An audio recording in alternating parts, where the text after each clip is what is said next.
Salut à tous, je suis Adrien, et je suis accompagné aujourd'hui de Tuki. Salut Tuki. Bonsoir. Mais également de Grushkov. Salut Grushkov. Bonjour. Et Madi. Coucou Madi. Salut. Le week-end dernier a eu lieu la Star Wars Celebration Japan, et du coup, bien évidemment, faut qu'on en parle.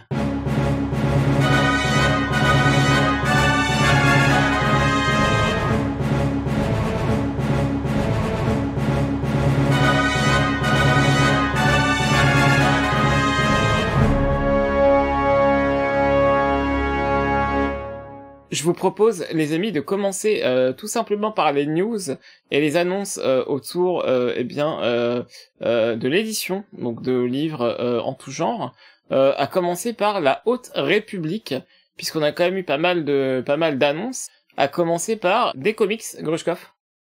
Oui, du coup pour la Haute République, dans le panel publishing, il y a eu plusieurs présentations de trucs qu'on connaissait déjà, mais aussi du coup d'un one shot, The Battle of Eriadu, qui fait partie de la série Adventures. Donc ceux qui suivent les comics Adventures de la Haute République, l'arc là se base autour de la planète Eriadu. Il y a même une ancêtre plus ou moins de Tarkin, qui fait partie des personnages principaux. Et du coup, la bataille d'Eriadu en elle-même fera l'objet d'un one-shot, et ce sera écrit par Alyssa Wong, qu'on connaît évidemment, qui fait partie de l'initiative, et qui aussi est très connue pour avoir fait Afra récemment. Ensuite, encore un one-shot qui va venir conclure l'arc Fear of the Jedi, du coup le mainline. Du coup, c'est vraiment la fin de la série principale de comics Star Wars.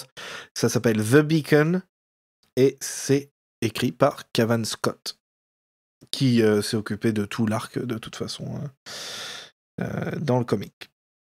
Voilà, ça c'est les deux trucs principaux dans les comics de Haute République. Et alors du coup, on a également eu des annonces de livres. M'a dit des annonces autour de The Acolyte.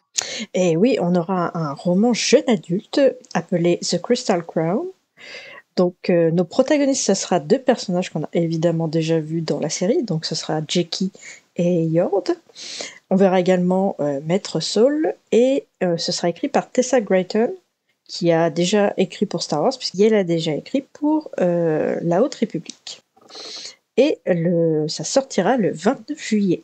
Et on aura également un art-off pour notre série The Acolyte, qui sortira le 7 octobre.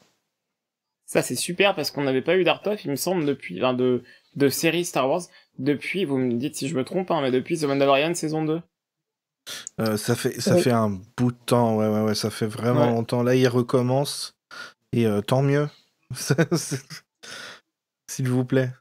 Ouais, c'est vrai que ça manque, parce que tous les projets Star Wars en série sont visuellement super réussis, et c'est vrai que j'aurais bien aimé avoir de quoi me mettre sous la dent avec ces contenus.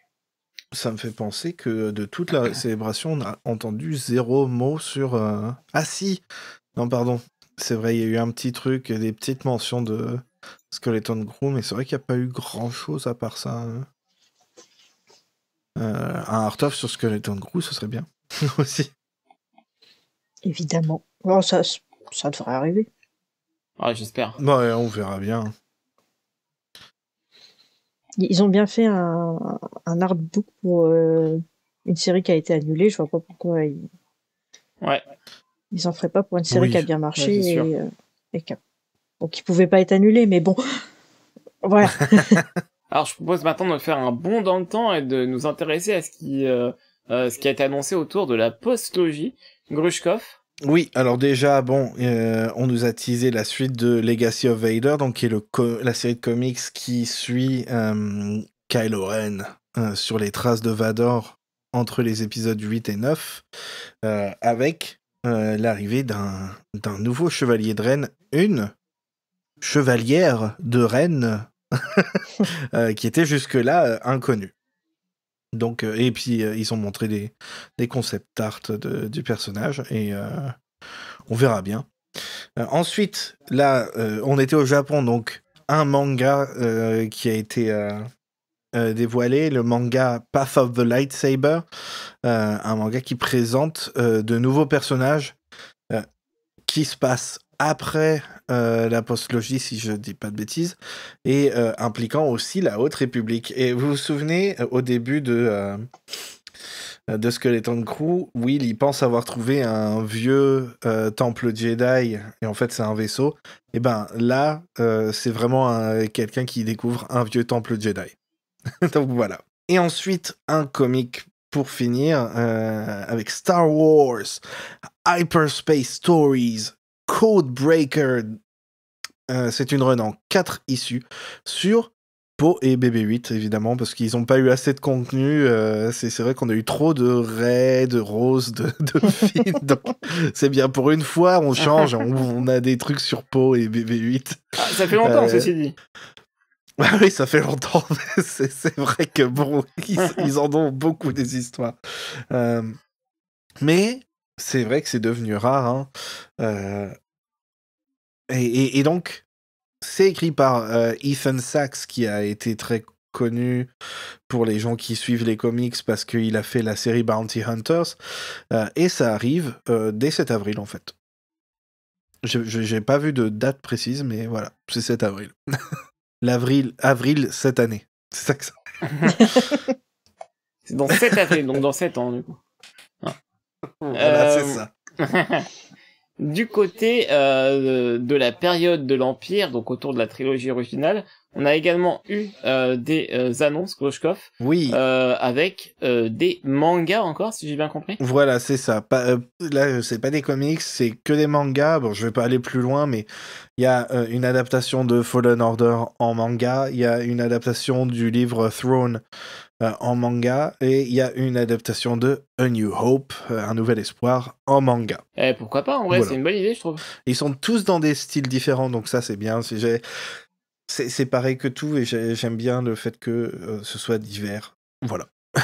Et du coup, on a également eu des livres. Alors du coup, Maddy, on a eu un autre Art of, et oui. En plus de celui d'Iacolite qui a été annoncé, lequel? Et oui, et c'est l'Art of de Endor qui sortira en mars 2026. Wow. Alors ça fait un peu loin, je suis d'accord avec vous.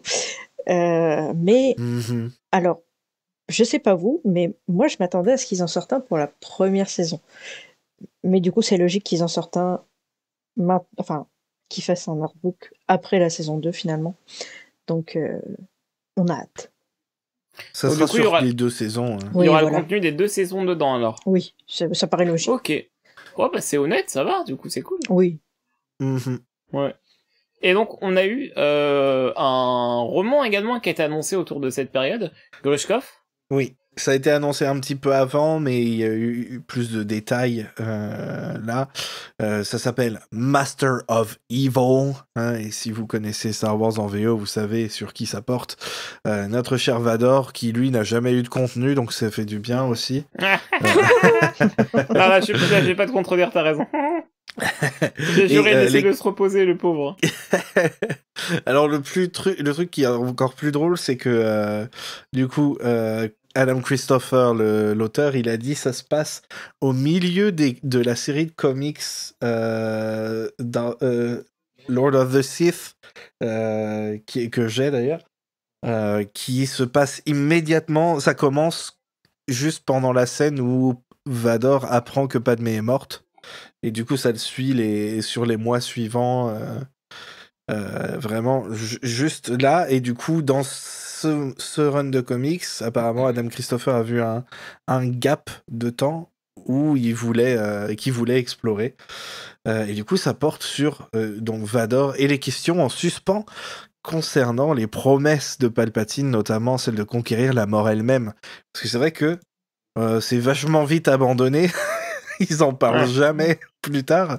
Et ça va être réglé le 11 novembre. Évidemment, toutes les dates qu'on donne, c'est en VO. Et on verra pour la VF. On vous donnera plus d'infos. Mais ça, vous en saurez plus dans le futur. Mais voilà. 11 novembre, Master of Evil. Voilà.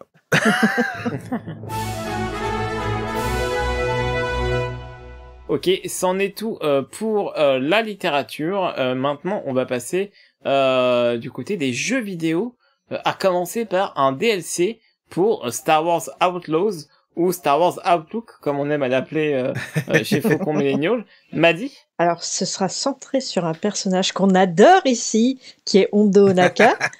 Donc, ça s'intitulera A Pirate's Fortune. Ça sortira le 15 mai. Donc, ça va venir vite quand même. Et on a eu un trailer. Donc, si ça vous intéresse, allez regarder le trailer. Je vous spoilerai pas. Je tiens juste à me désolidariser parce que moi j'aime bien Hondo. Et je le ship avec son amoureux Gnot là. Donc voilà, je tiens à le dire à tout le monde. Moi j'aime bien aussi, mais ouais. bon. Comment dire? C'est un personnage de Filoni, quoi. Ouais, c'est vrai. Je me demande comment il va être là, écrit par d'autres gens. Bonne question. Mieux pour sûr. En parlant de non, ça n'a rien à voir, aucune transition.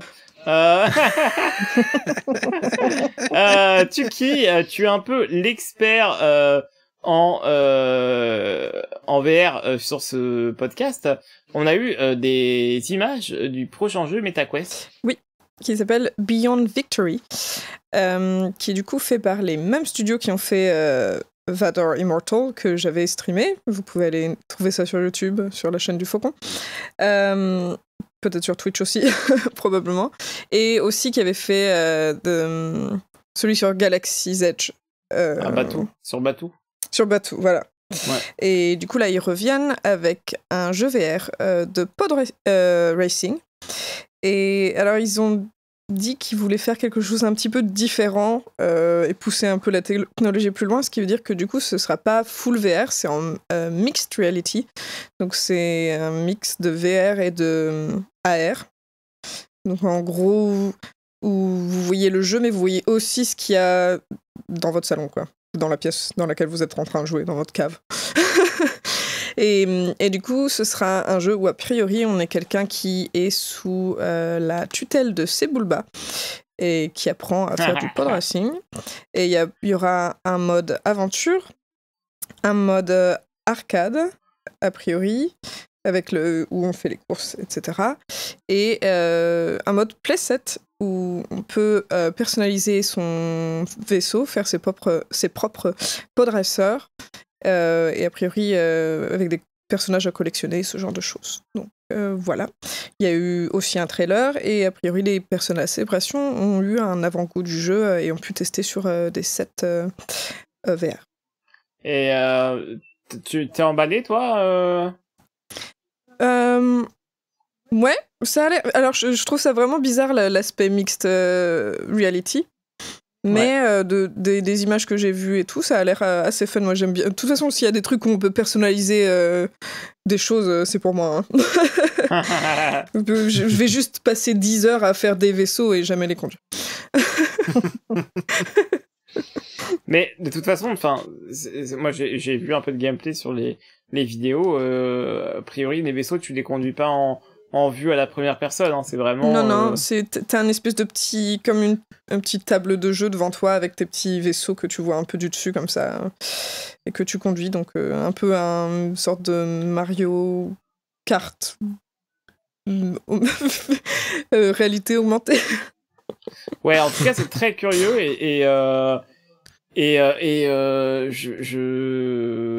ouais, je t'avoue que moi, ça me...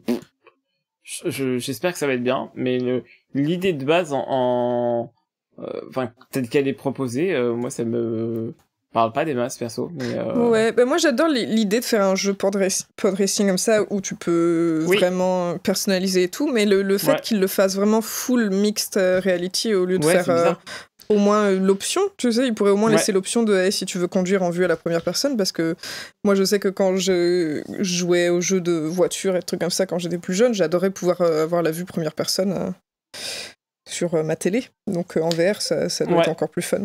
Et même au-delà, tu sais, de la première personne, juste en fait le mixed reality, c'est ça, hein.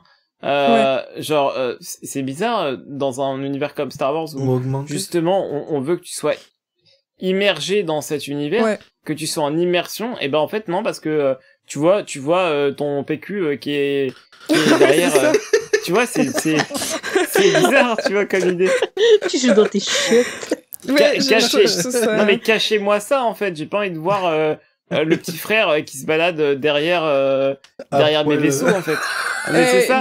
Je trouve ça vraiment vraiment chelou. Je trouve que pour l'aspect collector, les collections de persos et tout, ça peut être rigolo parce que c'est comme si t'avais vraiment des petits jouets dans ta main, tu vois. Oui, mais complètement. À la limite, mais je pense qu'ils devraient laisser l'option, et au moins pour les courses, même s'ils gardent la vue troisième personne pour les courses, ils pourraient au moins mettre un fond, parce que quand j'ai partagé une des photos du trailer et tout, tu vois l'espèce de tableau qui prend la moitié basse de ton écran, et puis derrière t'as ton salon, quoi.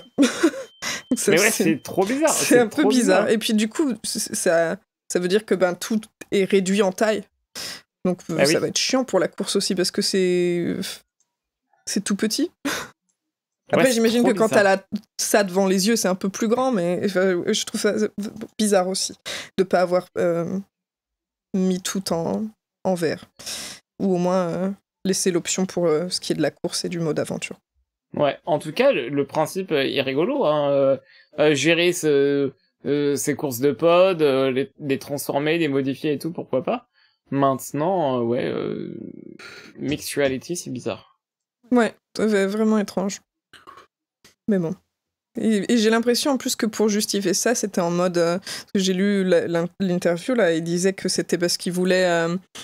Il voulait pousser, un peu renouveler le truc, parce qu'il n'y a pas beaucoup d'innovation niveau VR, ça reste toujours à peu près la même chose depuis que c'est sorti, et je pense que c'était pour faire un truc un peu nouveau, ils ont dit pousser la technologie un peu plus loin et tout, mais pour le coup... Ouais, on s'en branle en fait de voir notre salon. Bref, ça fait vraiment bizarre. C'est vraiment vouloir faire un truc qui a l'air un peu différent, alors que c'est... On veut être dans Star Wars, quoi. On veut pas être dans son salon, je sais pas. C'est ça, exactement. C'est bizarre, tu vois. Mais après, pourquoi pas, hein, mais... Quand il y a eu l'annonce, j'étais trop hypé, et puis... Après, je parlais de streamer ça, justement, si je pouvais, et voilà, après, je me dis, mais si tu streames et que les gens, ils voient ton salon en même temps, c'est-à-dire qu'il faut que tu te mettes dans un coin où... T'es pas en train de montrer tes photos de famille. Va falloir mettre un casson, Grushkov, si tu passes devant la caméra. Tu tournes la tête pour répondre à Grushkov, tout le monde le voit en slip, voilà. Il est encore en train de se tirer les tétons, là. Ça serait un moment de stream tellement incroyable. C'est clair, purée. En fait, il faut le faire, mais exprès. Tu t'es en train de jouer à la course, puis t'as Grushkov qui fait le background en train de danser, tu vois, juste pour rigoler. C'est ta danseuse Twi'lek, tu sais. Mais voilà, je me demande s'ils vont donner la possibilité de faire tout VR. En tout cas, ils ont l'air très fiers que ce soit mixte, mais bon. Ouais, c'est curieux. En tout cas, le petit personnage qu'ils ont annoncé, là... d'ailleurs, ils ont annoncé un comics sur lui, je crois. Oui. Il est absolument adorable. Oui, j'adore son design. Ouais. Ça a l'air chou. J'adore aussi que ton prof, ton mentor, c'est Sebulba. C'est tellement inattendu. Je trouve que tout le concept est fun, mais je trouve vraiment bizarre le fait de juste en faire un mixte et pas juste full VR. Ça se passe après l'épisode 1, avant l'épisode 1 J'ai pas vu. Bonne question. Parce que ça veut dire que Sebulba, il aurait un redemption arc? Ça serait absolument incroyable. Lui, il a continué sa vie. Hein. Le gars, il a dit, je vais devenir professeur. Ouais, c'est ça. Non, mais tiens, récemment, dans le comic Legacy of Vader, il y a Kylo Ben qui va sur Tatooine. Et il y a un mur avec écrit tous les ans la personne qui a gagné, et du coup t'as des lignes enfin c'est écrit en Eurobèche, mais c'est très clairement Sebulba. Anakin Skywalker, Sebulba. Du coup, il a continué son truc. J'ai trouvé, cool. Ça se passe, ils disent à peu près au même moment que Solo, A Star Wars Story. Ah ouais, donc en même temps que le film Solo. Pendant l'Empire, trop bien, ok. Voilà. Mais c'est pour ça, tout le concept est fun. Et je trouve ça juste bizarre qu'ils soient vraiment allés sur ce truc de ouh, on fait un truc un peu différent, du coup on fait mixed reality. Et, bah, Non, c'est peut-être donnez-moi pas ce ça que que je les veux, gens moi veulent. Ouais, c'est spécifiquement. ça. Les gens veulent pas que le truc soit tout le temps différent et tout. Le concept est fun, est assez fun pour que tout le monde s'en foute que ça ressemble au même jeu que t'as fait il y a 5 ou 10 ans. Ouais, c'est vrai. Ouais. Mais bon, on ouais. verra. Vous verrez peut-être Gru en caleçon en arrière-plan des courses si on le stream un jour. Voilà. Bah, écoute, C'est certain même. on a hâte. Bon, assez parlé de vos jeux en VR, là. On va parler des vrais gros jeux vidéo, hein, à savoir Fortnite. Puisque Fortnite aura sa prochaine saison bien le 2 mai, et ce sera autour de Star Wars encore. Donc on va avoir plein d'événements autour de la galaxie lointaine, très lointaine dans Fortnite. Je vais peut-être pas tous vous les dire, mais en gros, on pourra se battre avec des X-Wing et des TIE Fighters. On pourra, a priori, jouer différents nouveaux personnages. Donc on pourra débloquer soit dans le shop, soit en faisant le Battle Pass. Donc on aura Palpatine. On aura, je crois, un cosplay de Wookiee. On aura Mace Windu. On aura également Darth Jar Jar, et c'est un peu là le truc un peu étonnant. Et moi je trouve ça drôle en vrai Oui. pousser le truc au fond. J'avoue que moi au début j'étais vraiment pas fan du même Darth Jar Jar, parce que je me disais putain, genre les gens genre ont trouvé une nouvelle manière d'en foutre plein la gueule à Ahmed Best. Et en fait non, parce que même lui il kiffe, donc si Ah lui oui, ça il lui... l'interprète lui-même. Hein, Bah c'est ça, il interprète dans... lui-même Darth Jar Jar, donc je trouve ça trop bien. Et Voilà. en fait, il était même à la Celebration pour parler du personnage et pour parler justement, pour faire l'annonce de Fortnite, enfin du nouveau chapitre de Fortnite. Donc en vrai, c'est rigolo, je trouve ça fun et en vrai, ouais, ça va être marrant si vous jouez à Fortnite de temps en temps comme moi, ça devrait vous plaire à condition que les skins soient pas trop chers dans le shop. C'est un peu le problème toujours, hein, Ça. mais voilà. Et je crois qu'on pourra, alors, enfin, les rumeurs disent, ça n'a pas été confirmé, il me semble, que on pourra personnaliser son Mandalorian. Donc Oh, c'est cool ça. ça va être cool. Si J'espère que vraiment c'est c'est dedans. possible.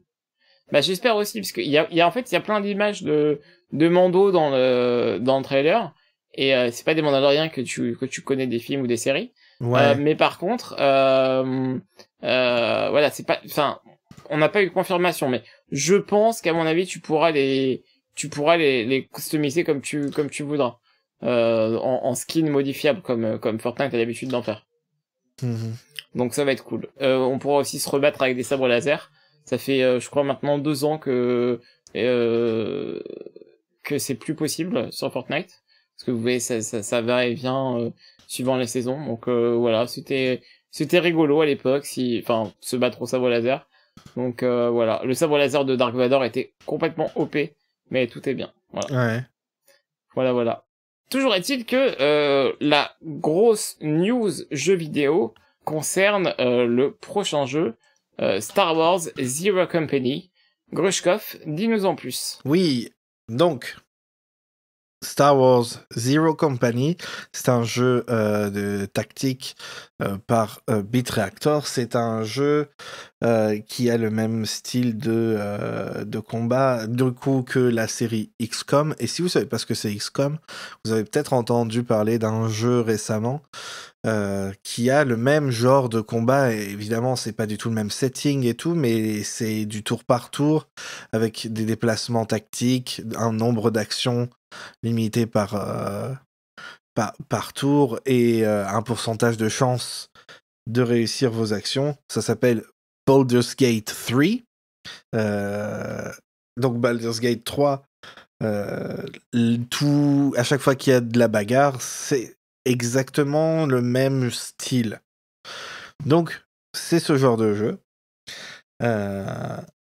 Et Zero Company, donc, qu'est-ce que c'est ? C'est un jeu qui se passe durant la guerre des clones, qui se focus sur qui se concentre, pardon, sur un groupe de personnages qui feront du coup des missions sous couverture. C'est un angle un peu caché de la guerre des clones.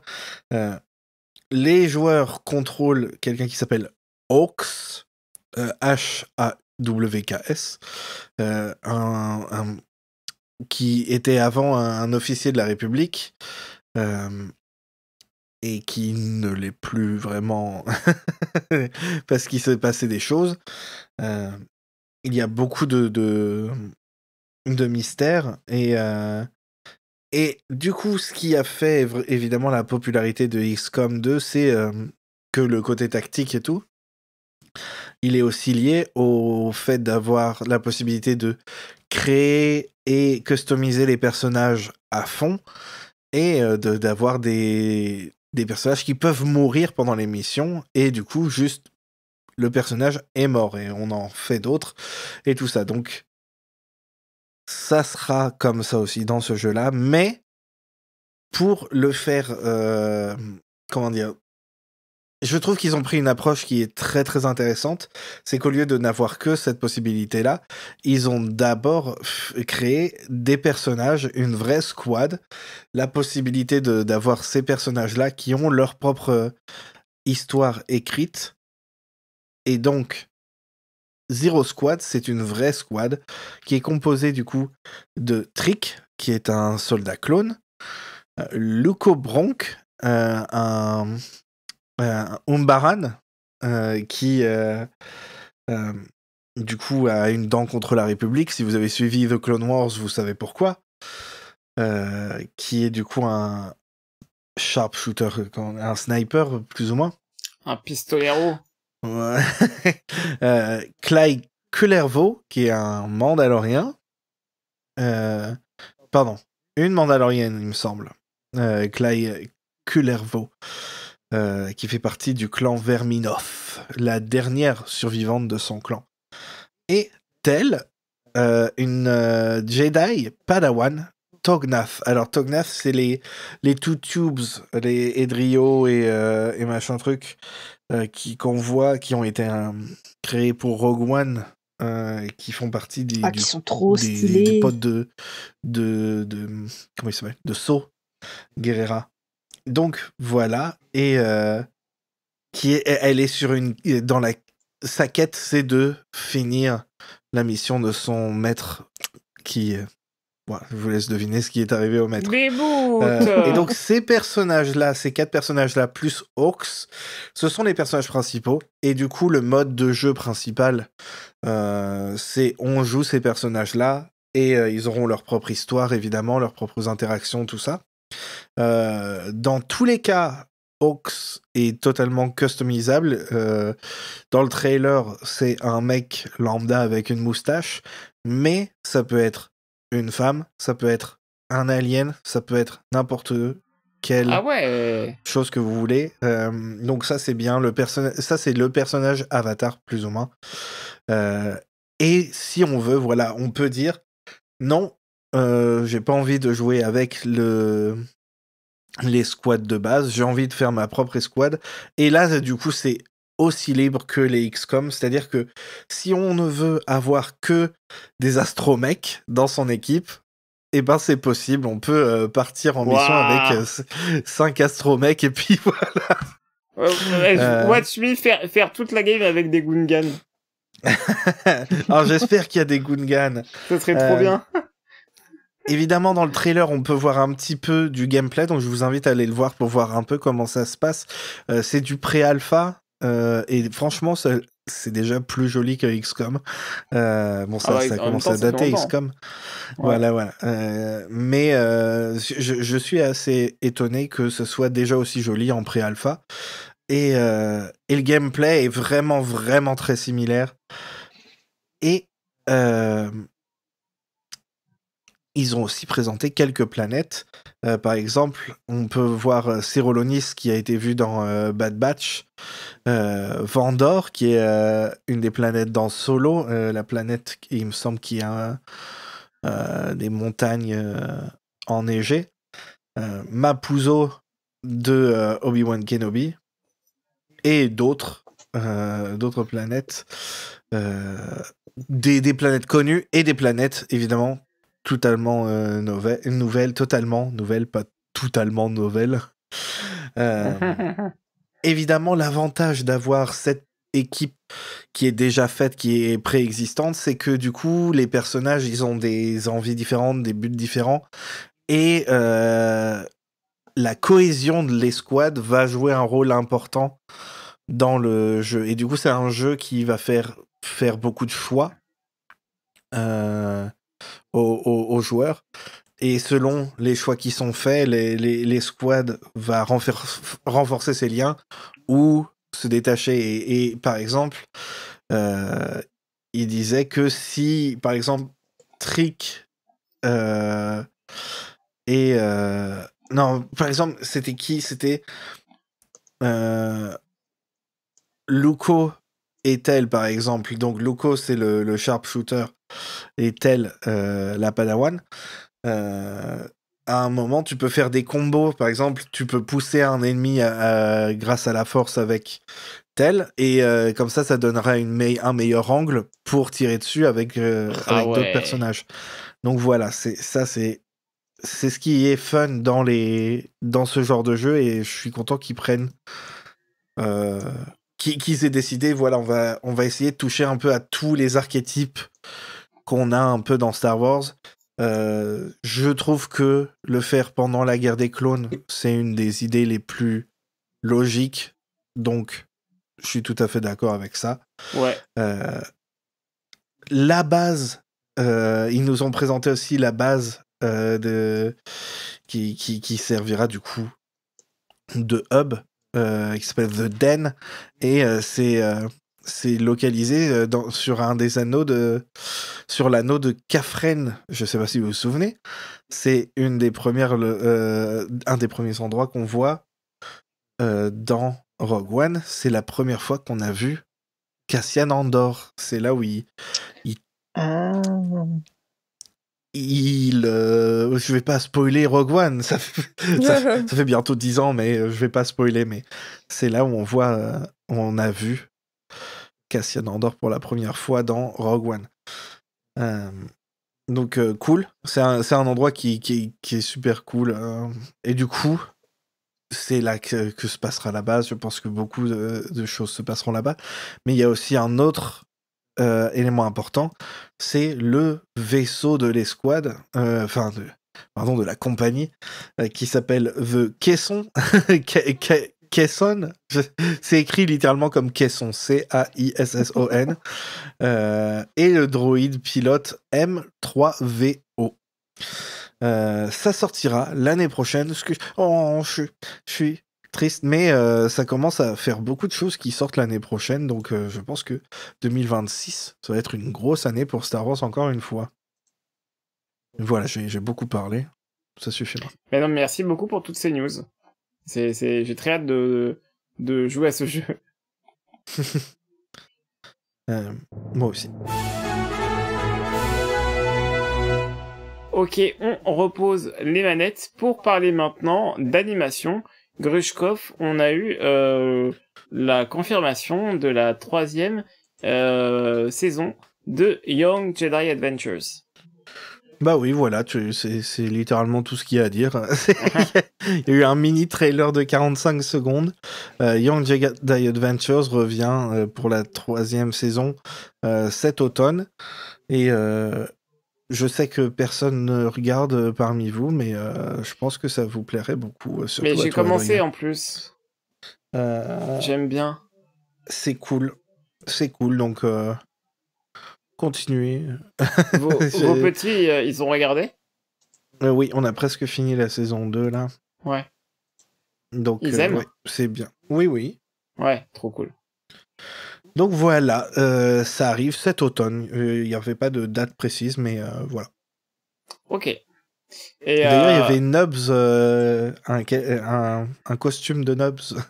Incroyable. Quelqu'un déguisé en Nubs. Incroyable. Nubs a bien fonctionné, hein. C'est un perso qui qui est génial, voilà. J'adore Ned. Il est trop cool. t'es Maddy, client, toi. maintenant, tu vas nous donner des news de Star Wars Visions. Et oui, on a le volume 3 qui arrive le 29 octobre 2025. Donc c'est l'annonce qu'on a eue. On a également eu l'annonce de... Comment dire? On a eu les quelques studios qui revenaient et le titre de certains épisodes. Alors, on retrouve que des studios d'animation japonaises, encore une fois, comme la première saison.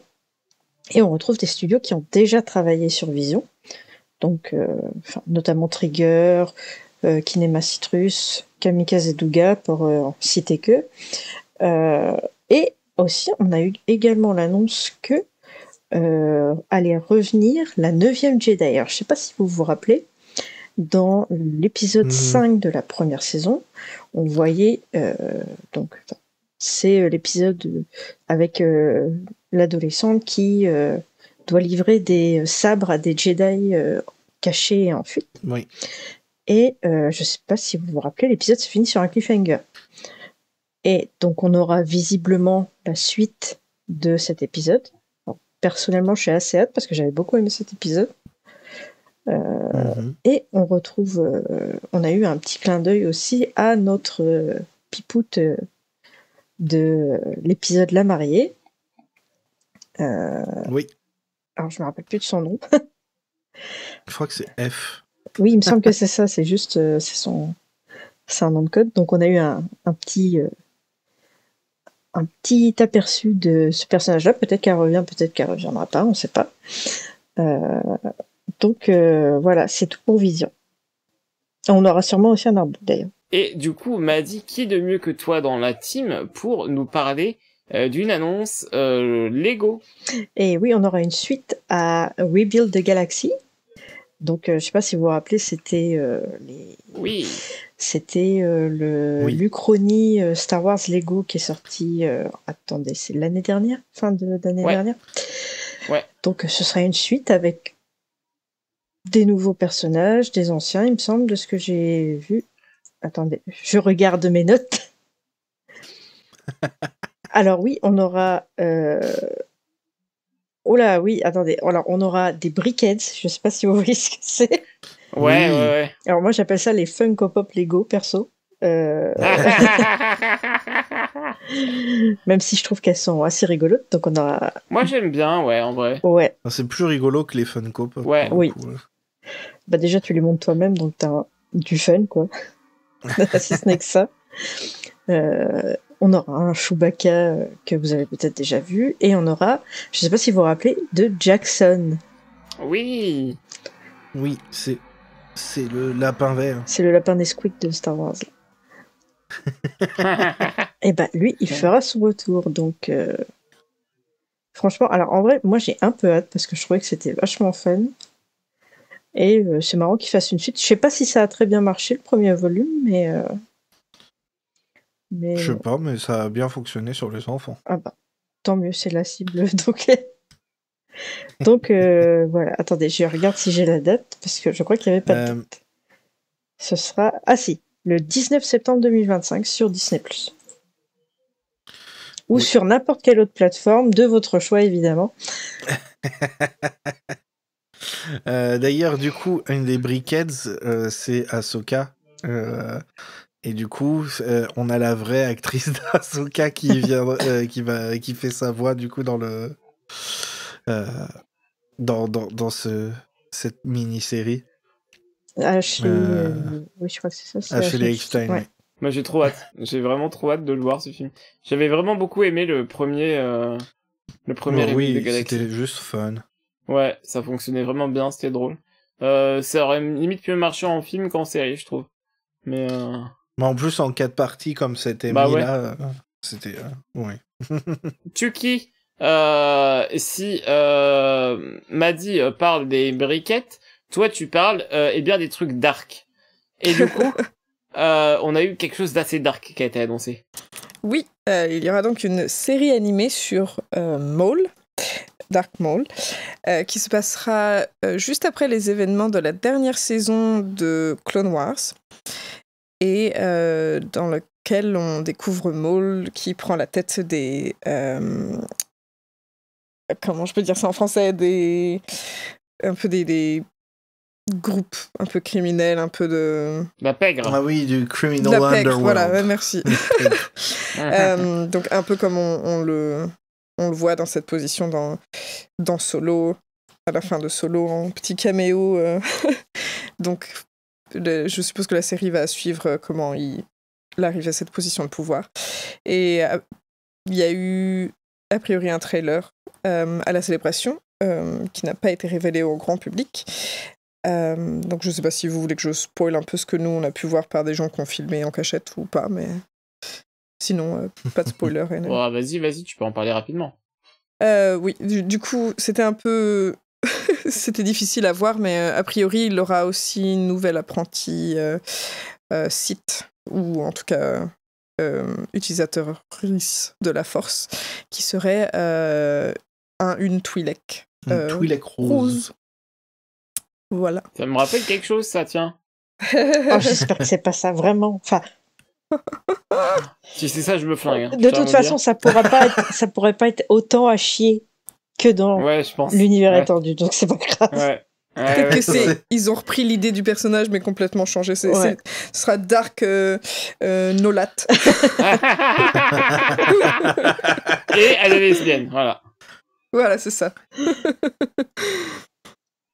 Du coup, voilà. Et c'est prévu de sortir en 2026. Et ça s'appelle Star Wars Maul Shadow Lord. Est-ce que vous êtes excités? Oui. Non, bah oui. En vrai, non. Des plus grosses.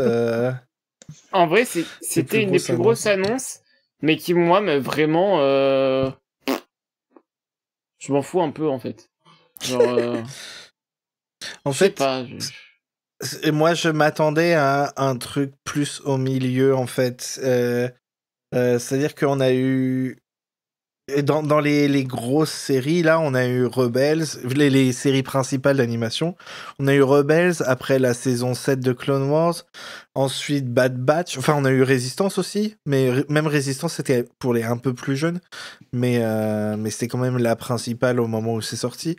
Ensuite, voilà, il y a eu The Bad Batch. Et du coup, je pensais qu'on allait rester dans ce truc qui est pour jeunes ados.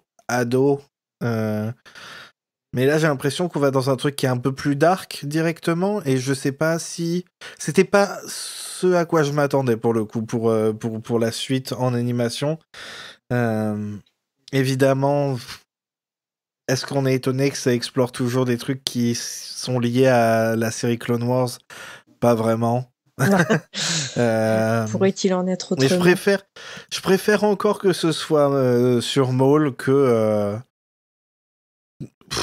je sais pas, mais après voilà, j'ai appris ma leçon avec The Bad Batch, et du coup je verrai bien ce que ça donne une fois que ça sera là.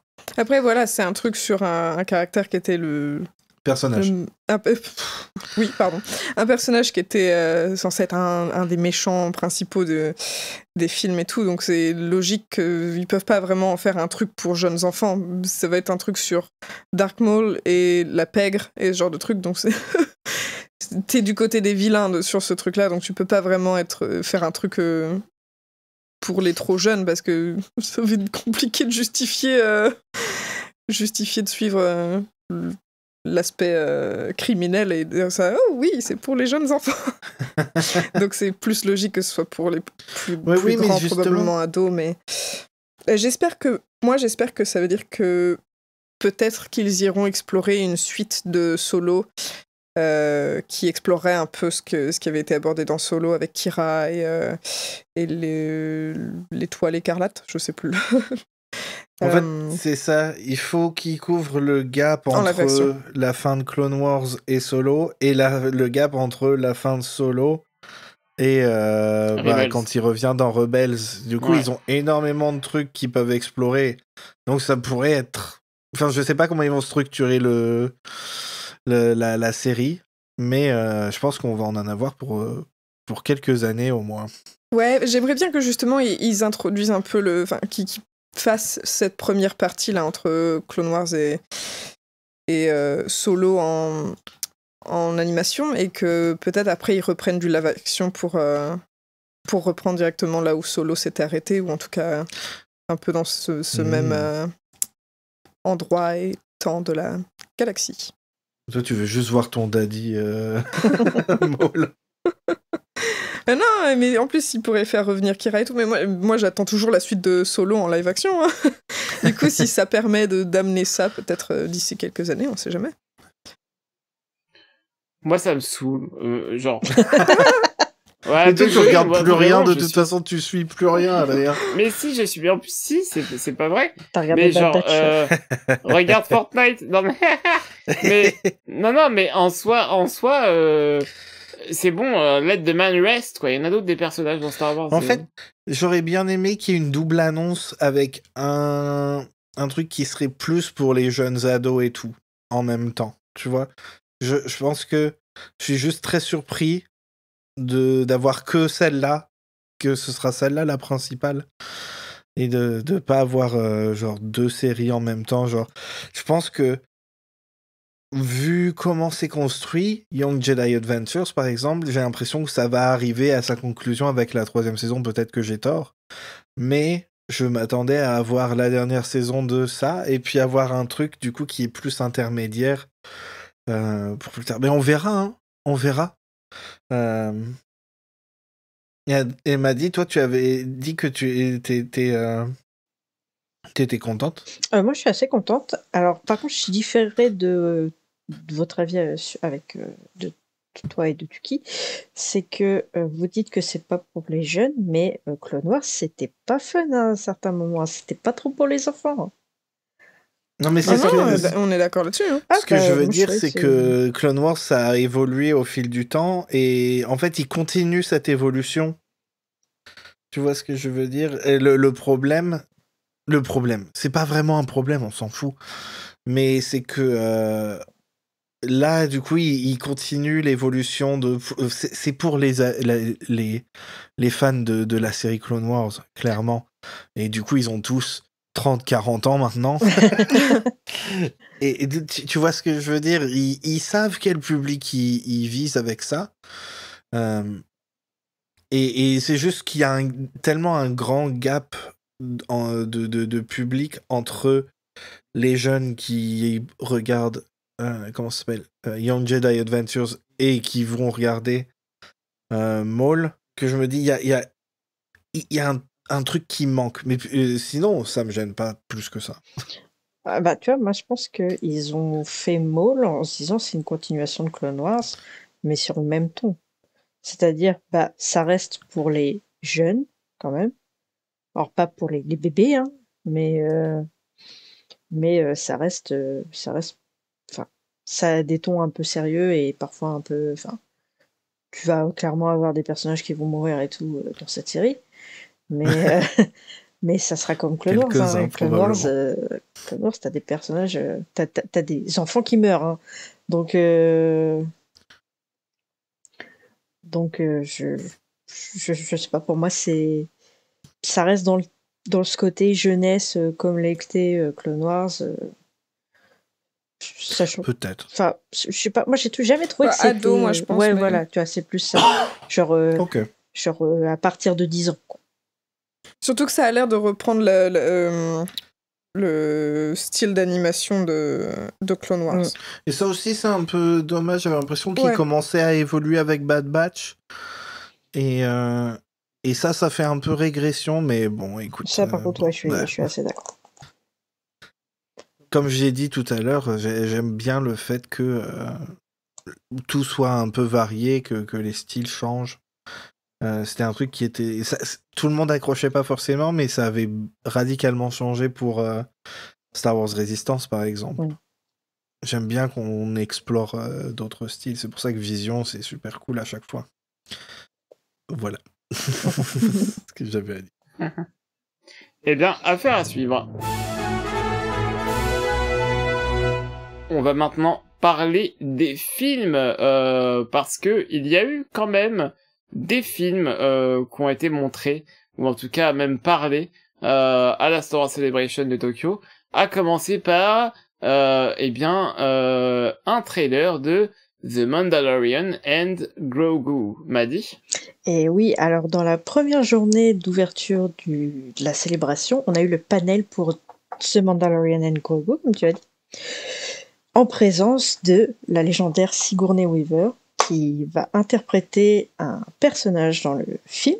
Alors on a pu avoir le trailer et on a aussi eu quelques photos de tournage où on la voit en tenue de pilote de la Résistance, accompagnée de Jon Favreau, réalisateur du film, et de petits BD1 plutôt BD, qui se promènent sur le tournage. Et on a aussi eu évidemment la présence de Pedro Pascal au panel, qui a été très sympathique, ma foi. Tout le monde avait l'air de bien s'amuser.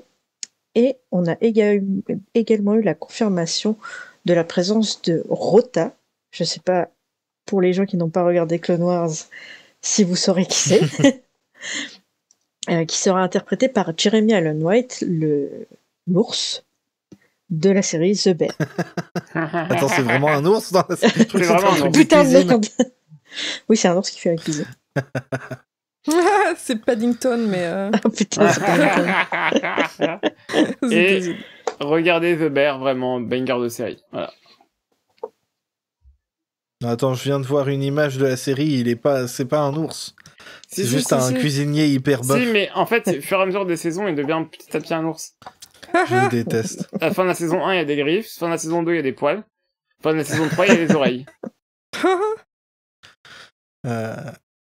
Et d'ailleurs, on a un peu plus d'infos là-dessus parce que on sait que Rota le Hutt, le fils de Jabba, il est gladiateur.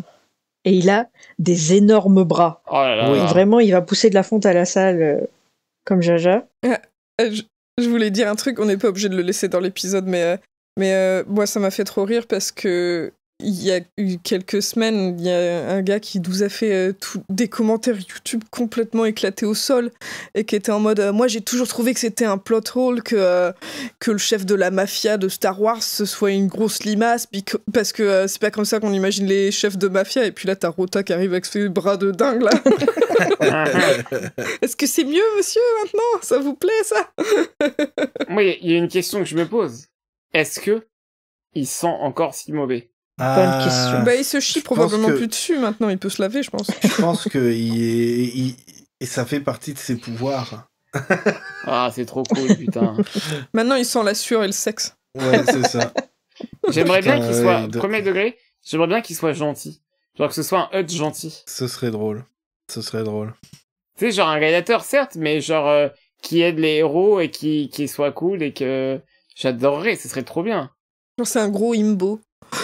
Mais ouais, c'est ça. Ah putain, j'aimerais trop. Non mais par contre, je suis désolé, mais maintenant qu'on sait que Rota du coup sera présent, peut-être faudrait-il parler du nouveau daimyo de Tatooine du coup, quand même, à un moment. Ce serait drôle qu'il collabore. Ça serait génial. Ouais, je vous dis, ne dis pas son nom, comme ça Toto il va s'énerver pendant qu'il va écouter. Non mais je vais dire parce que j'ai envie de dire une dinguerie, donc je vais être obligé de dire son nom. Mais Rota Boba Chip. Non mais il est déjà en train de faire ça alors qu'on n'a même pas vu la bande-annonce. Bah ouais, mais même. Ou Bota. Bota. J'imagine Diego Luna là, il doit être trop heureux de voir un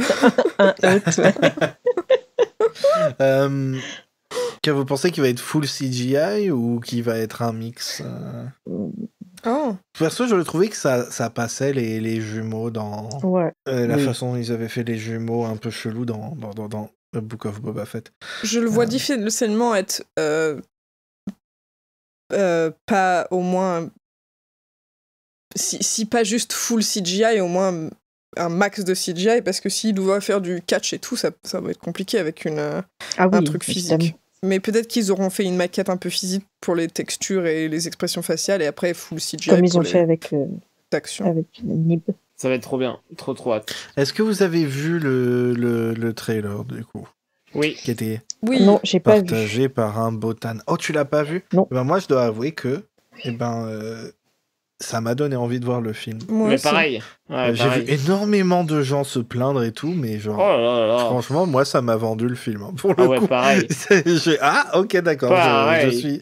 je suis ok. Et C'est bon. dès le premier plan, hein. Et je m'étais dit, je vais pas le regarder parce que je veux attendre de l'avoir en bonne qualité, mais là, vous m'avez vendu le truc, je vais devoir aller le Le regarder. problème, Ah non, mais c'est vraiment. est-ce qu'ils vont le montrer en bonne qualité, celui-là, Peut-être je le sais 4 pas. mai. Et d'ailleurs, j'ai vu des gens se plaindre, genre, oh là là, c'est les mêmes types de CGI. Genre, les CGI sont pas finis comme dans la série. Vous voyez ce que je veux dire? Ça a pas l'air plus beau que la série, mais genre, mais le film il sort dans un an, c'est un screener sur un trailer qui était même pas censé être diffusé Puis elle était pas pour le dégueulasse, la grand série. public. Mais Et en je trouve plus, pas la que série c'était était belle. dégueulasse non plus. Non. Mais genre, ils ont encore un an pour bosser sur les VFX. Est-ce que vous savez comment ça fonctionne, les films ou Oh là là. Mais, Non, mais surtout, à aucun moment c'est moche de Mandalorian, faut arrêter les conneries. Moi j'ai hâte de voir pour voir si ça. La comparaison de format. Parce que j'ai l'impression que le problème avec la série, et ce qui a fait qu'elle était vachement chaotique, c'était peut-être le format. Genre, ils avaient du mal à. Je sais pas si c'est parce qu'ils avaient du mal à caser l'histoire sur le format ou si, tu sais, ils savaient pas trop comment remplir les différents trucs. Parce que la série, moi, j'avais adoré la regarder, mais c'est vrai qu'il n'y a pas grand-chose dont je me souviens. Il y a des moments dont je me souviens, mais alors l'histoire complète ou savoir si c'était de la saison 1, 2 ou 3, je pourrais pas dire parce que je trouvais que, ouais, il y avait un problème peut-être de... Ça partait un peu dans trop de sens. Et je me demande si justement le film va aider à avoir un truc plus dirigé, plus canalisé. Et je me demande comment ça va servir la série et les personnages et l'histoire. À voir. En tout cas, très hâte. Grushkov, on va terminer cette émission par sûrement un des plus gros morceaux, puisque tu vas à présent nous parler du prochain long métrage Star Wars, autre que du coup Mandalorian and Grogu, à savoir Star Wars Starfighter. Et oui, parce que juste avant, du coup, au tout début, avant que le panel commence de Mandalorian et Grogu, sont arrivés sur scène Sean Levy et un acolyte. Et cet acolyte, évidemment, c'était Ryan Gosling. Alors, Sean Levy, qui c'est quelqu'un qui a beaucoup... C'est pas Bébou, ok. Qui a participé à la création, il me semble, de Stranger Things, et qui récemment est très... qui a fait Free Guy, je crois, un truc comme ça. Et récemment, il a fait un film qui a rapporté beaucoup d'argent à Disney, qui s'appelle Wolverine, Deadpool and Wolverine. Je sais plus dans quel sens c'est. Je crois que c'est Deadpool and Wolverine. Oui. Donc, il a surtout fait des films de comédie. Mais il est aussi... il a fait d'autres choses un peu plus sérieuses dans sa carrière. Comme la nuit au musée 1, la nuit au musée 2, la nuit au musée 3. Il a fait... Oui, voilà, c'est ça. Il a fait la nuit au musée. Tout à fait. Sûrement ses meilleurs films, hein, d'ailleurs, au passage. Il a réalisé aussi quelques épisodes dans Stranger Things aussi. Ah oui, il a fait Adam Project aussi, qui était aussi avec Ryan Reynolds, que j'ai pas vu non plus. Et il a fait This Is Where I Leave You avec Adam Driver. Qui était sympatoche. Oh, mais attends, mais je sais plus si c'est un de ceux que j'ai vu ou pas. Il y a Catherine Hahn aussi dedans, il y a Tina Fey, il y a Jane Fonda, il y a un très gros casting. Donc il a beaucoup d'expérience. Mais voilà. Alors moi j'ai un peu peur parce que j'ai pas du tout aimé Deadpool 3. Ouais, moi non plus. Je pense que ce sera pas du tout le même style pour le coup. Ouais, j'espère. Hein. Et puis c'est pas de ma faute, c'est pas de sa faute si vous aimez pas le fun. Hein. Écoute. Le fun, j'aime bien les coups de coude dans les côtes en disant hey, t'as vu, j'aime moins. Mais c'est le but. Bah ouais, mais... Ça, là, c'est de ta faute. Si tu vas voir le film et que t'es pas content, enfin, que t'aimes pas ça, c'est toi, c'est ta faute, parce que c'est littéralement Ah, mais oui, non, le but du film, c'est de rendre un dernier hommage au film de super-héros de la Fox. On n'a pas le temps pour l'hommage, là. Le fascisme est à nos portes, Gauche-Club. C'est bon, là. Ça suffit. Si, c'est l'hommage à ce qu'il y avait avant que le fascisme vienne. Attends. Mais en vrai... du coup, je reviens sur ce que j'ai dit. C'est pas que j'ai pas aimé le film, c'est que je n'étais pas le public cible. C'est plutôt ça. Oui, toi, t'es un bébé, toi. T'as pas la ref. Je suis allée voir les 4 Fantastiques au cinéma quand j'étais petite, d'accord. Ouais, voilà. Non, mais moi, j'ai la ref, hein. Moi, j'ai tout vu, hein. Et j'adorais même les X-Men quand j'étais jeune. Mais depuis, je les ai revus. Et peut-être que, bon... Hein, Mystique qui est à poil là, alors qu'elle est pas à poil de base, c'est bon, là. Le truc des 4 Fantastiques ? Non, dans les X-Men. Ah, Mystique ? Oui. Bon, j'ai pas de soucis avec ça.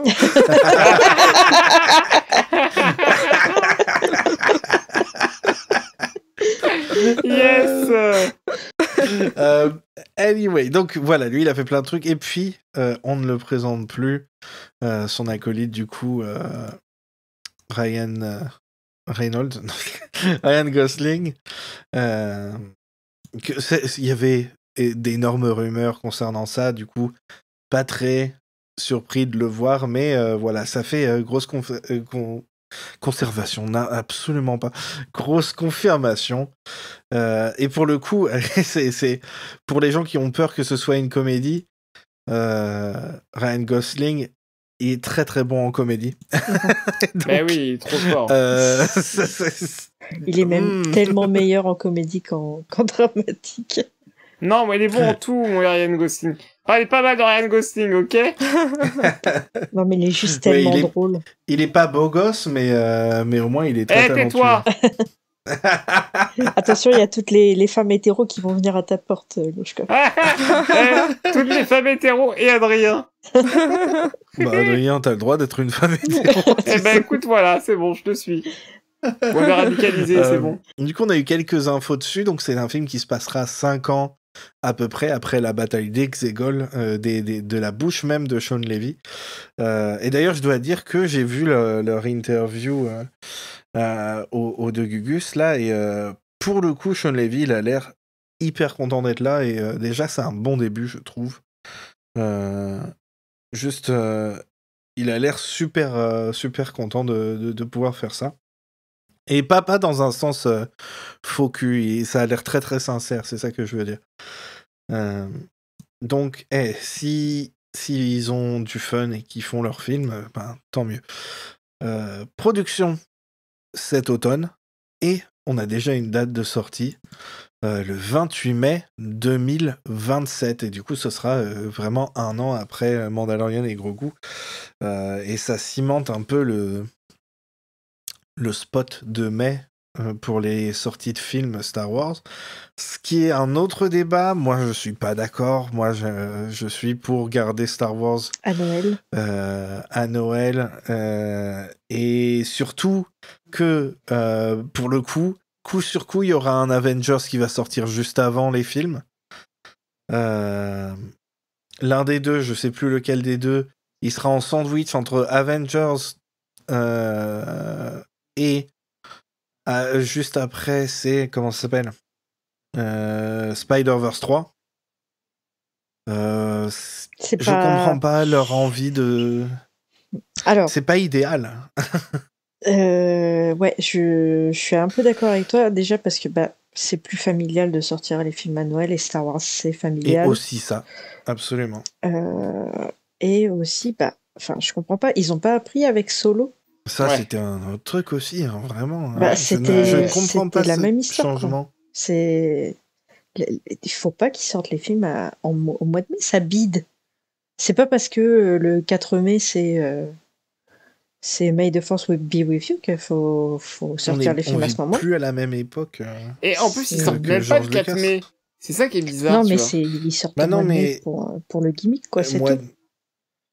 tous les Star Wars de Lucas sont sortis en mai. Du coup, ils se sont dit, on va recommencer, mais Et non, et c'est ce n'est bon, pas Lucas, grave. il est plus là. Lucas, il est plus là. Mais sinon, voilà, par rapport au film, qu'est-ce que vous en pensez? Qu'est-ce que vous en attendez? Est-ce que vous pensez que ça remplace Rogue Squadron, vu que ça s'appelle Starfighter? Bah, ça sera pas une perte de toute façon comparé au précédent, j'ai envie de te dire. Ah oui, pour sûr. Mais Sean Levy, je suis toujours mitigée avec lui, donc ça sera soit je vais passer un bon moment, soit je vais pas aimer. Donc, mais il y a Ryan Gosling, avec un peu de chance, ça va être une comédie, donc ça pourrait être très très drôle. Et puis on n'a jamais vraiment eu de comédie Star Wars, quoi. Non. Je pense, ouais, un film comédie-aventure, c'est faisable. C'est faisable. Et ça changerait, voilà, ça, c'est le truc aussi. Hein. C'est bien d'avoir des trucs variés, c'est ce que j'ai dit hein, déjà. Et je pense que c'est la clé pour avoir plein de Star Wars. Est-ce que, Adrien, tu penses qu'il va te donner des coups de coude tout du long? T'es salé, mon bon Grushkov. Non, bah écoute... Non. Non, mais je pense que c'est vraiment, moi, autant j'ai pas aimé Deadpool ex Wolverine, autant là, je pense que je vais passer un bon moment. Et il y a Ryan Gosling. Je doute en aucun cas que Sean Levy soit fan de Star Wars et prenne son film très à cœur. Maintenant, on verra bien, mais je me dis que dans le pire des cas, on passe un moment bof, quoi. Donc ça va, si c'est que ça. D'ailleurs, je regarde le screenplay apparemment est écrit par Jonathan Tropper,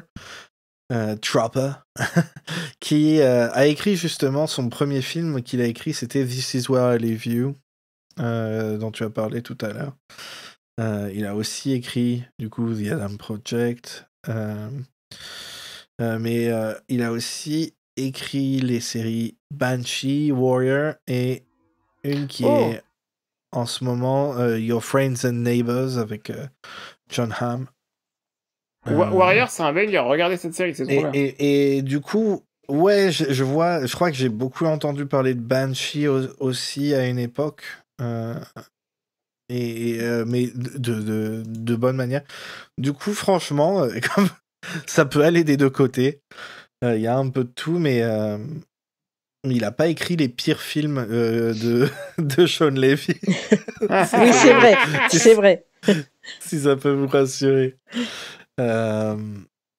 Donc, en vrai, pourquoi pas? Ça a l'air un peu... Bon, pour le coup, c'est la fête à la saucisse, encore une fois. Hein. C'est que des mecs. Oui, bah ça on est habitué maintenant. Là, pour le coup, c'est pas produit par Favreau et Filoni, c'est produit uniquement par Kathleen Kennedy et Sean Levy. Donc, intéressant. Voilà. Et ça, c'était la plus grosse annonce parce qu'on savait pas vraiment l'existence de ce film. Donc, c'est pour ça que je l'ai mis à la fin. C'était la surprise. Et oui. Qu'ils ont fait dès le début d'ailleurs. Ouais, c'était un peu bizarre. Enfin, alors. Ben non, mais souvent c'est ça qu'ils font. Hein. Les premiers panels, c'est souvent les plus fournis. Hein. Ouais, là, en plus, c'était que 3 jours, donc. Ouais. Bah, tu sens bien que c'était un peu l'essai. Enfin, qu'ils voulaient faire un essai pour voir si ça allait marcher, si ça valait le coup d'en faire une plus longue ou autre. C'est souvent comme ça, les conventions, quand c'est les premières que tu fais à un endroit. Quoi. D'ailleurs, je tiens à dire que pratiquement tous les panels étaient en anglais, ce qui n'est pas forcément le mieux quand tu es au Japon. À l'exception de, du coup, Star Wars Visions, qui était entièrement en japonais. Ça, c'est cool. Ça, c'est vraiment avec bien. Avec des sous-titres préécrits et tout. Ça, c'est vraiment bien donc, parce que... Bah, après, tu dis que c'est bizarre, mais par exemple, il y avait eu une célébration à Berlin, il me semble. C'était en anglais. Ouais, mais aussi. c'est des blancs. Non, mais ce que je veux dire, c'est que peu importe le pays, tu vois. Après, voilà, Si le l'anglais, faisant. c'est appris à l'école en Allemagne et En tout, tu Allemagne, vois. ouais, au Japon, ouais. C'est en Europe, ça reste Ouais. proche. Mais Et puis les Ouais, Allemands parlent vachement bien anglais. Hein. ouais. Non, mais Mais c'est un event international, ça va être l'anglais là. Oui, c'est ça, Ouais. mais... C'est juste au Japon Mais, parce que il renie il renoue un petit peu avec les racines, on va dire d'inspiration japonaise de Lucas. Et on va dire inspiration. voilà, hein, je vais pas dire, je vais pas parler d'orientalisme maintenant, sinon je vais m'énerver. Mais il faut qu'on en parle un jour faut de trop ça, qu'on en vraiment, parle c'est bientôt. important. Ouais. Mais Ouais. C'est l'occasion cette année. voilà, tu vois. Et d'ailleurs, du coup, en parlant des différents endroits où c'est allé, Adrien, Ouais. Évidemment, à chaque fois à la fin de la célébration, il présente la prochaine. Et cette fois-ci, Adrien. Eh bien, cette fois-ci, roulement de tambour, se passera du coup entre le 1er et le 4 avril 2027 à Los Angeles, California. Du coup, voilà, on retourne aux States pour les 50 ans de Star Wars. Voilà. On espère y voir... Enfin, moi, j'espère vraiment, vraiment, vraiment y voir George. Ce serait cool. Ce serait incroyable. C'est vraiment... Pour les 50 ans en plus. Ouais, et exactement. ça m'étonnerait qu'ils disent non. Ah, je sais pas, Grushkov. Hein. Je crois qu'il est déjà revenu depuis le rachat. Oui, d'accord. Il est déjà revenu, mais pas pour une Celebration. Genre, une Celebration, c'est quand même vachement crevant, quoi. Moi, je comprendrais que... Il peut venir juste préfère... pour un panel. Ouais, mais je comprendrais qu'il préfère rester chez lui. Tu vois, il peut le faire en... Il enregistre un message vidéo. Ouais, et voilà, le ça par contre, pourquoi pas, tu vois. Oui, ça... Mais... qu'on le voit d'une manière ou d'une autre, ce serait voilà. vraiment bien. À moins qu'il meure d'ici là, hein, c'est dans 2 ans. Non, mais il est vieux. Je sais pas te dire, mais c'est possible en plus. J'y ai pensé très fort aussi. Quelle horreur. C'est vrai, attendez, il a plus de 80 ans maintenant. Il a 80 ans pile. Et son anniversaire, vous devinerez jamais quel mois c'est. Mais... C'est le 14 mai. 14 Ah, mai 1944. Oh, les vieux papis Lucas. Le papy. Il aura bientôt 82 ans. 83 ans. Oh putain. Ça va être énorme, je pense, comme célébration. Ouais. Et la moitié des gens qui iront vont finir en prison juste parce que c'est des touristes. Andor style. Ouais, ça va être ça. Hein. C'est vraiment, tu sais, une simulation Andor IRL, quoi. Vous l'avez vu dans la série Andor. Découvrez-le pour de vrai. Ah putain. Après voilà, Los Angeles c'est en Californie et la Californie est un des pays le plus des États le plus à l'est à gauche. Left. À gauche. Disons, moi je dirais plus le moins à droite, mais oui. C'est le village Astérix, tu sais. Il résiste encore à l'envahisseur. Ah purée. Bah écoute, Tsuki, de toute façon, tu nous inviteras en tant que guest, puisque d'ici là, tu seras, on l'espère, connu. Voilà. Putain, va falloir qu'on commence à économiser, là, fait chier. Non, mais Tsuki nous invitera. Je mets tout sur oui, parce que sinon, on va finir en tôle. Sinon, on va finir en tôle. C'est établi. Mais tu fais ça. Tu sais ce que tu fais. Imagine. Peut-être d'ailleurs, surtout toi, Grushkov, hein, tu feras attention. T'as pas assez de sous pour repartir et tu te fais têche. Qu'est-ce que tu dis ça? Non, j'ai dit peut-être, on va finir en tôle, peut-être surtout toi, Grushkov. Ça dépend de l'angle sous lequel tu me regardes. Ça dépend de l'angle, c'est vrai. Reste ta barbe quand même avant d'y aller. Ouais, de toute façon, ça me fatigue maintenant. Bon, bah très bien. Maintenant, un mixte, un trans, une lesbienne et un divan en Californie. Non, mais qu'est-ce qui se passe?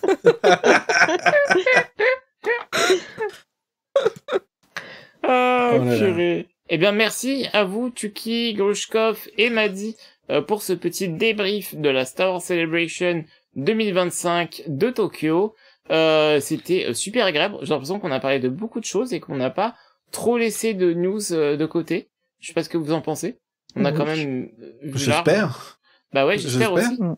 N'hésitez pas à nous dire dans les commentaires si on a oublié des choses et on en reparlera dans un épisode prochain de Faut qu'on en parle. En attendant, on remercie nos patrons sur Patreon, Aline, Karel, Anthony et moi-même, Adrien. Et bah écoutez, à bientôt et puis n'hésitez pas à vous abonner, que ce soit sur Spotify ou les divers réseaux. Et également à nous mettre 5 étoiles, c'est important pour le référencement et parler de nous sur les réseaux. Des bisous. Des bisous. Bisous. Au revoir. Suivez Faucon Millennial sur Blue Sky et Patreon, et rejoignez notre Discord pour encore plus de discussions sur Star Wars et bien plus encore. Tous les liens sont dans la description. Bisous.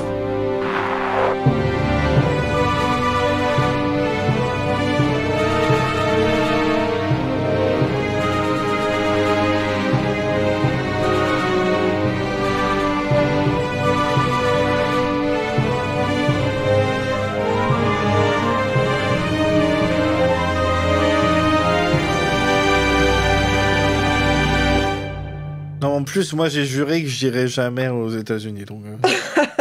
Bah tu verras, mais quand Tuki sera dans Avengers... Je viendrai pas.